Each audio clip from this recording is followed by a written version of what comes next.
from the eyes of the source self, that's where creation starts, at the highest or closest place of the self, and then start to layer out. So it's the same with our own being, that in essence, we are the self. And then we have the individuated spark called the soul. And this individuated spark and the soul is a skillful means of carrying out the tasks. So the soul essentially is a skillful means of carrying out the tasks, the tasks of divine, the tasks of God, to basically take care of the creation, of all the processes of creation and at all the different levels.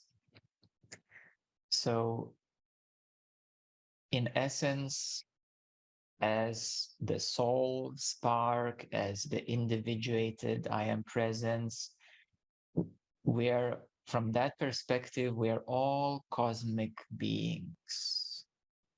We're all cosmic beings at that level. At that level, we are completely one with the self. We know that the self is our nature, and we have our individuated soul sparks and forms in higher realms. So we fully experience the nature of knowing oneself as the self, and at the same time carrying out our skillful means of tasks. And that, of course, has to do with energy and manifestation. So at that level, we're all cosmic beings. We all know the reality of our essence. We all know it's all energy.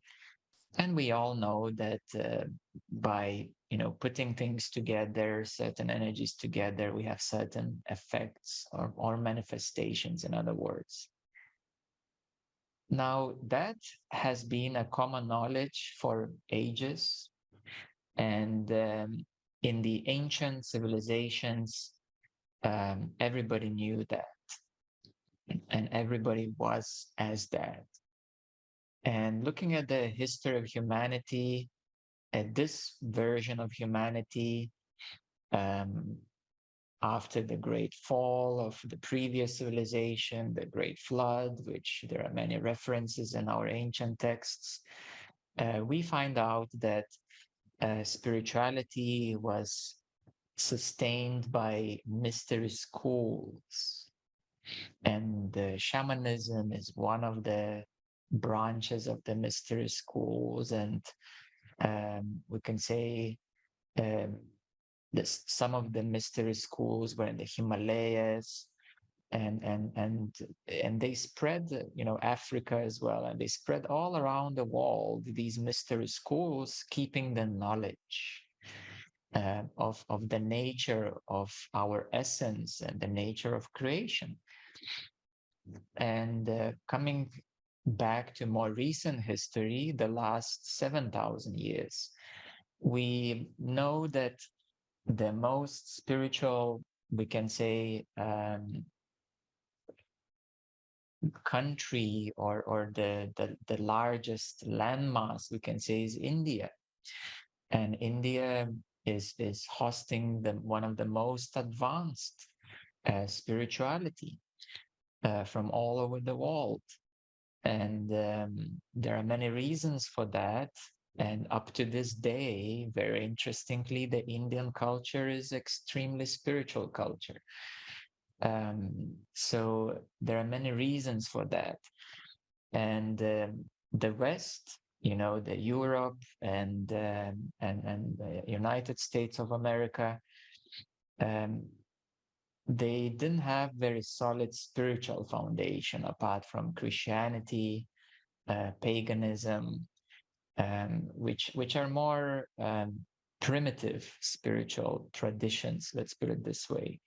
They're not so advanced although Jesus was the avatar of love, if we use a Hindu terminology, we could say that Jesus was the avatar of Vishnu, meaning the incarnation of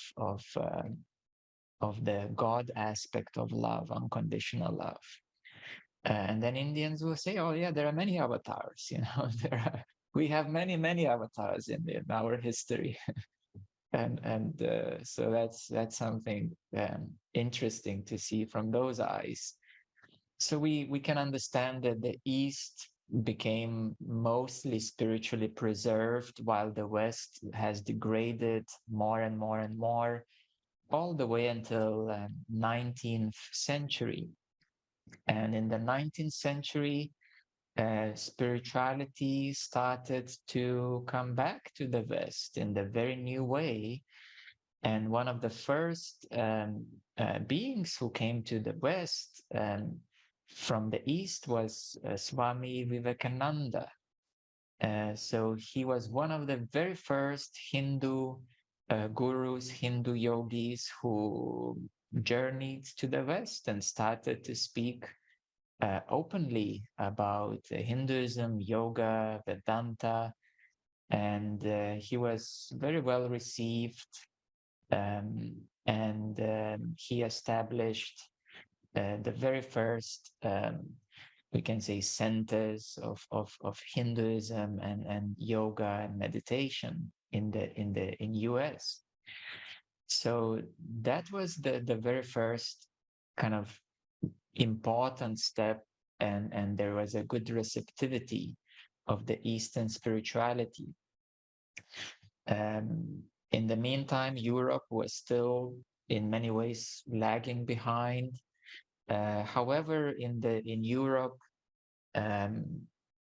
there were some strong esoteric traditions, which later became known as the New Age traditions. The other prominent guru who came to the West to even further support yoga meditation was Paramahamsa Yogananda with the Kriya Yoga. And he really gained a big momentum, which is very important for the, so to speak, Western spirituality. And as well as Maharishi Mahesh Yogi, he came to teach in the West, and he simplified the yogic knowledge into transcendental meditation, which became one of the most popular and scientifically researched meditation techniques. So this is how it all started seeping in, and then of course Dalai Lama did played a very important role in more recent times to bring Buddhism into the Western countries as a way to preserve Tibetan Buddhism, not only in Dharamsala in India, but also to really have a strong foothold in the West. And nowadays, very interestingly, that there are more yoga centers in the West than in India. Yeah, there are more yoga studios probably in London than in Mumbai or in New Delhi. And very surprisingly, in the last 10, 20 years, we could say around last 20 years, there are more and more self-realized teachers in the West than in the East. So now we are seeing that the West is really balancing out the East in spirituality. In the West, what works best is what is simplified. So that's why Vivekananda brought his simplified message of his guru Ramakrishna, and the Yogananda brought also. The Yogananda didn't simplify too much. the Kriya Yoga techniques, but he was preserving also in a more like a lineage way the more advanced techniques. And the transcendental meditation is a very simplified technique from Maharishi Mahesh Yogi, his guru was teaching him a more advanced yogic version of meditation practices. So yoga, of course, nowadays means fitness centers mainly, but those who are a bit more knowledgeable about yoga, you realize that the asanas are there to prepare you for energetics, to prepare you for meditation, to prepare you for working with consciousness. So some of the yogic traditions in the West these days are preserving that original intention of yoga, and therefore for all of those who are interested, that is available. One of the important branches which became a big success in the Western spirituality was Advaita Vedanta, and bringing the self-inquiry, especially popularized by Sri Ramana Maharishi, with the most ever simple technique called the "Who am I" inquiry. So that became a big success, and it really resonated with the Western minds, and therefore it spread wildly all across the spiritual seekers. And Advaita Vedanta is a very practical yogic tradition. It's called actually also Jnana Yoga, the yoga of knowledge. And this yogic tradition is very, very practical for the Western mentality, because it really hits the nail, so to speak. And therefore it's a very effective way of bringing awakening to the Western mentality, because the Eastern mentality is a bit more relaxed, let's put it this way. They're very socially connected. In India, spirituality is a cultural thing.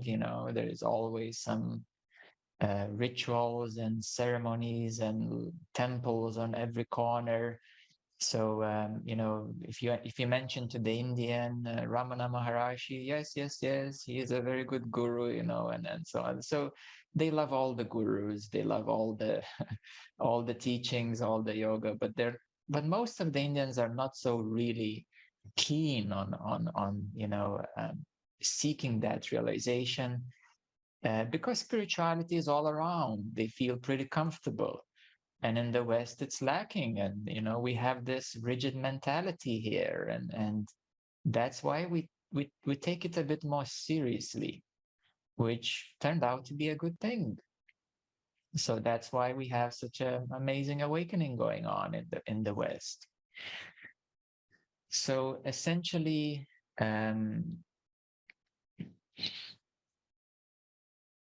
we are also slowly in the West pioneering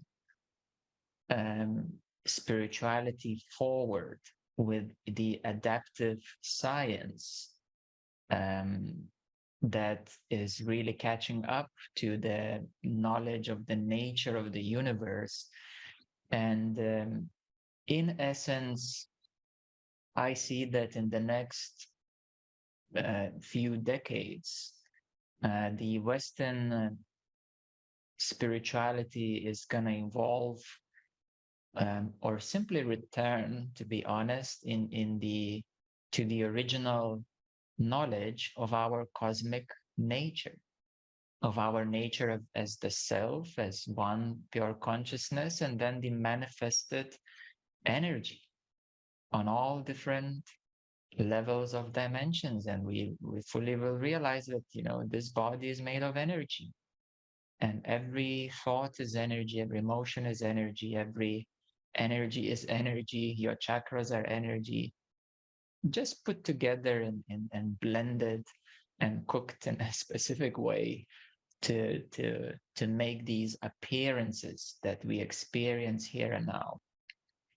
So essentially, the Western spirituality is leading the way back into the back to 4D, actually, the fourth dimensional fourth dimensional experience, and the fifth dimensional consciousness, where we will fully start living vibrational lives, lives as a vibrational beings.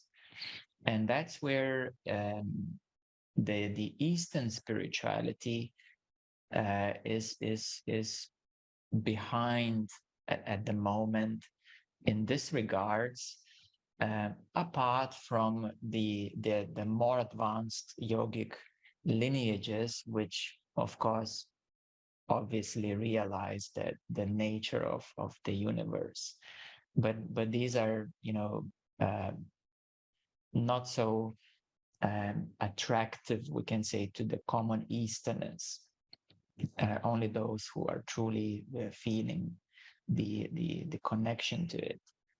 So we are having this beautiful growth happening now. And being many times in India, I can see now that India is going through the industrial evolution, and it's really catching up to the Western way of life. Materialism is seeping in, you know, with the economic developments. And so we have those different cycles, you know. In the West, we kind of got bored of materialism, and we are now going next step forward to the more fulfilling way of living. So looking at these cycles of the Eastern and Western, you know, spirituality, we can see where and what works best, and we can see how those cycles are shifting into different areas, but essentially they're bringing balance to different parts of humanity in different parts of the world, and essentially they're all supporting together to basically ascend to the fourth density living experience and the fifth density dimensional consciousness. And so these are my observations looking all the way back.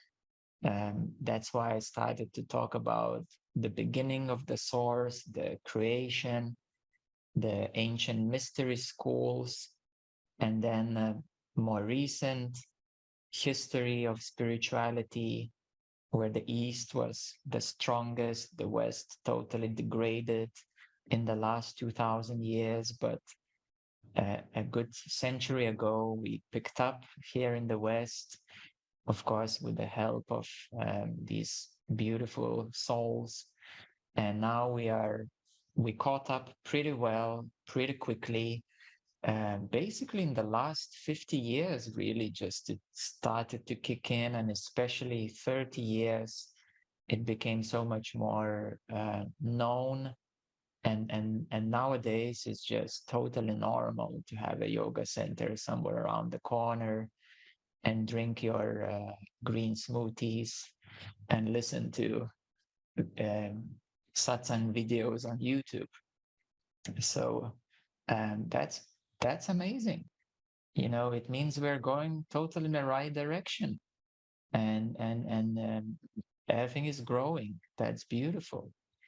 And looking at the next few decades, it's gonna keep growing more and more exponentially, and science is gonna catch up so much more, and we're gonna start to fully realize, with the release of some technologies as well that will come in the next years to come, all of that will pave the way for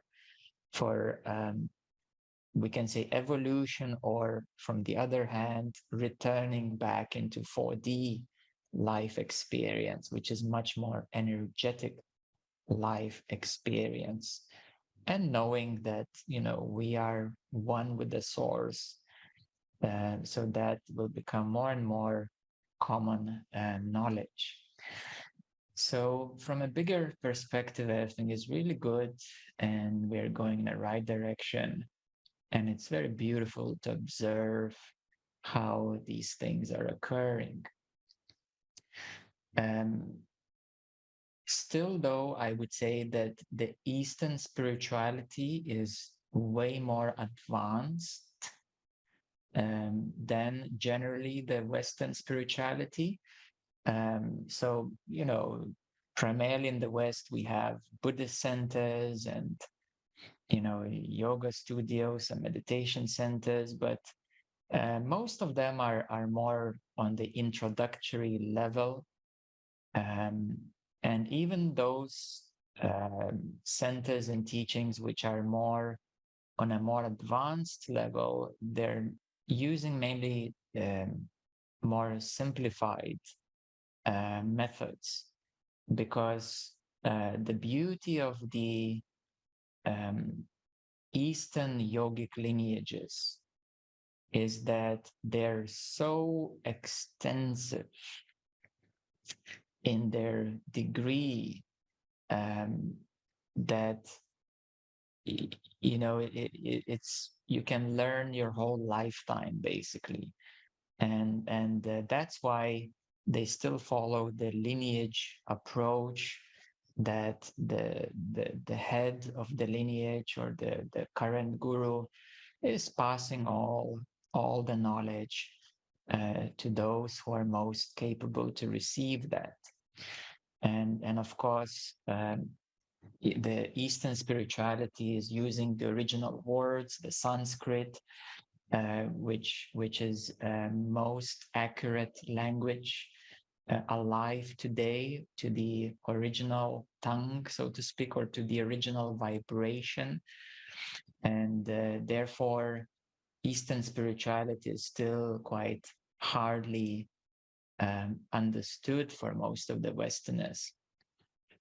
So also my own personal interest is a continuous exploration of the Eastern yogic lineages, because they have such a beautiful refinement of over thousands of years, literally over thousands of years. There are so many books, so many texts. One of the most well-known texts are um, the Yoga Sutras from Patanjali, and Bhagavad Gita, of course, and many other very special texts and books that are just fountains of knowledge, fountains of light, that you can keep exploring as much as one is interested in them. So the advancement levels are still the highest in the Eastern spirituality, which are mainly these more older, we can say, yogic lineages. At the same time, the esoteric schools are also quite advanced, and particularly the Ascended Master teachings. However, there is a great need for advanced souls to take on that role of teaching, because it easily becomes like a philosophical prayer style practice, while the actual Ascended Master teachings are mostly effective for actually those who are a bit more advanced on their path. then they really make sense and the real power flows through them. And the Ascended Master teachings are very much in alignment with what is known as Agni Yoga. Agni Yoga means the yoga of fire, the element of fire. And the Ascended Master teachings, we know that there are many flames of creation and the rays of the source that have all the qualities within them that make up the manifestation, including your soul and your other vehicles of consciousness. So the Ascended Master teachings are also quite advanced. They're ancient teachings, actually coming back from the previous civilizations. And therefore, they're most effective for those who are a bit more advanced. I would say at least at the level of inner love and more ideally at the level of presence and beyond. That's when it really kicks in, so to speak, the Ascended Master teachings. So this is a little overview and of the history of spirituality, and that essentially we are ascending. We took a long path. And this civilization, has been very much degraded all over the world, and now we can say it's really beginning to blossom and flower finally after the last 12,000 years. So we are really blossoming right now, and we're getting ready for the golden age to come forward. So all the things are in place for that. All the processes are occurring, and that's why it is beautiful to see from many different perspectives, Eastern, Western, ancient or recent ones, how everything put together is bringing this blossoming of higher consciousness upon this earth.